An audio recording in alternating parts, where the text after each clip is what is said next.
ผมสงสัยว่าล้อธรรมดาเนี่ยกับล้อของรถไฟฟ้าเนี่ยมันต่างกันไหม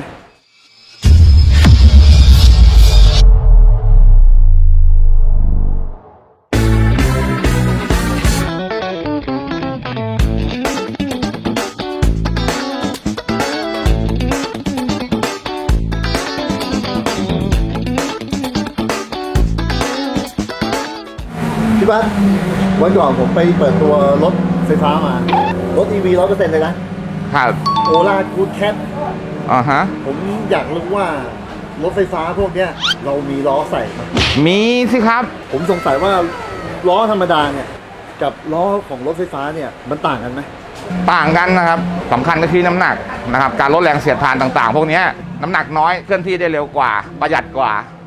อันดับแรกนะครับเราต้องดูที่เรื่องของการออกตัวของมอเตอร์รถไฟฟ้าเนี่ยออกเลยเนี่ยมันไม่ใช่ว่าเข้าเกียร์ออกมันกระชากออกเลยมันไม่ต้องรอรอบใช่ไม่ต้องรอรอบครับก็คือ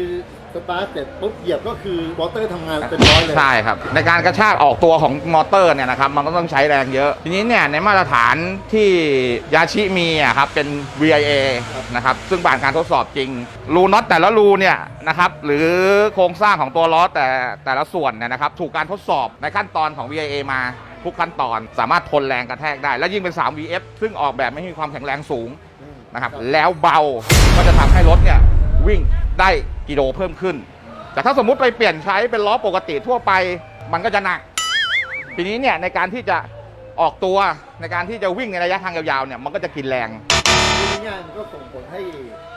ล้อเนี่ยมันไปโหลดมอเตอร์ใช่ครับแล้วก็ระยะทางก็คือการชาร์จแต่ละครั้งก็อาจจะลดลงมีผลถึงตรงนั้นด้วยใช่ครับพูดง่ายๆถ้าเกิดว่าใช้ล้อที่หนักเกินไปเนี่ยมันอาจจะทำให้ระยะทางของเราลดลงด้วยใช่ครับแล้วก็อาจจะแน่นอนลดลงก็คือเปลืองไฟที่จะชาร์จด้วยใช่ถ้าส่วนวิ่งไปชาร์จไปวิ่งไปถ้าโอเคก็โอเคแต่ถ้าสมมุติว่าเราใช้ล้อเบานะครับระยะทางมันก็จะเพิ่มขึ้นด้วยนะครับแล้วก็ความแข็งแรงต่างๆในตัวของลุงครับสมมุติถ้าไปใส่ล้อธรรมดาเนี่ยหรือว่าล้อทั่วไป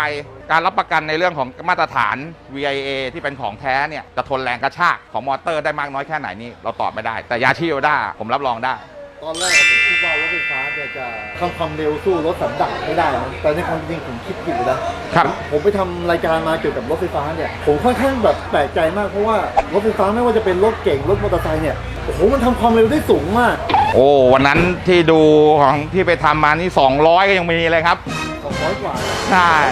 ขั้นต่ำๆแต่200มีแน่ๆแล้วอย่างเงี้ยนอกจากที่จะใส่โอล่ากูแคปได้เนี่ยอนาคตยาชิจะมีตัวอื่นที่จะผลิตออกมาใส่ใช่ครับกำลังมีการผลิตออกแบบผลิตออกมาสำหรับรถไฟฟ้าโดยเฉพาะอีกครับก็คือจะมีความเบาขึ้นไปอีกมีความแข็งแรงสูงเพิ่มขึ้นพูดง่ายๆหลังจากนี้ไปก็จะค่อยๆผลิตใช่ครับล้อรถไฟฟ้าออกมาใช่ครับก็จะทยอยผลิตออกมาในตลาดของ After Market แล้วอย่างโอล่ากูแคทเนี่ยมันใส่ตัวไหนได้บ้างครับใส่ได้หลายตัวครับอย่างปกติที่ใส่เนี่ยมันก็จะใส่ตัว S06 นี่ก็ใส่ได้เพราะเป็น5รูกูดแคทอ๋อตัวนี้เหรอครับครับเฮ้ยมันก็